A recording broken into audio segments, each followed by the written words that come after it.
Let's take a look at spur pruning low cordon VSP vines. For this demonstration, we're going to be using Riesling. The first thing to do when you step up to a vine is to assess it.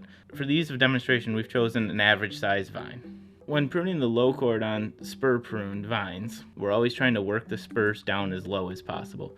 For this vine, we've determined that we want to leave 2 to 3 bud long spurs. We've chosen this cane over here on the right, since it's coming from the lowest growing point on here. So we'll cut this here, and we'll go up and cut it at 3 buds high. We've now made our first spur on this vine. I like to go through and cut all spurs to 3 buds high first, and then go make my adjustments back to 2 later on to try to cut out any overlapping that may have occurred.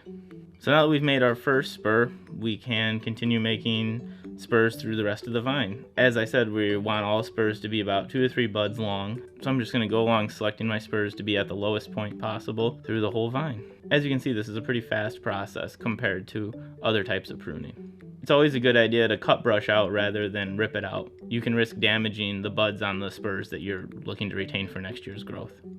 We're just working along down through the whole vine, cutting everything to 2 to 3 buds long, assessing, making sure that we're taking them from the lowest growing point and that they're going in a direction that we want rather than sticking straight out into the row or overlapping onto another spur.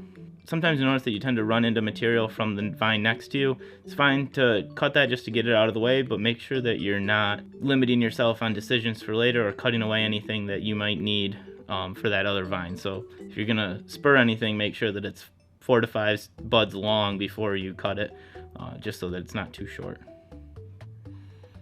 So this side's getting done. We're almost all ready to move to the other side of the vine. In a typical scenario where you'd be working down the row, you wouldn't necessarily jump back to the left side of the vine, but for demonstration purposes, I wanted to prune one whole vine. Typically you would just work straight down the row.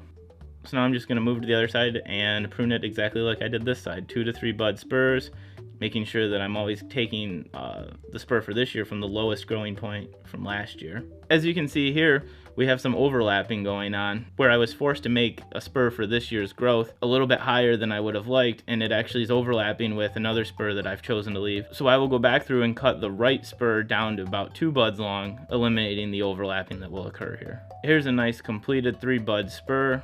As you can see, I made a close, clean cut to cut away last year's spur. And as you can see, there's going to be no tying necessary on this vine because it's using the cordon from last year. It saves time and saves money doing it that way. To learn more about grapevine pruning, click on these annotations to get to our intro video or any of the other pruning videos.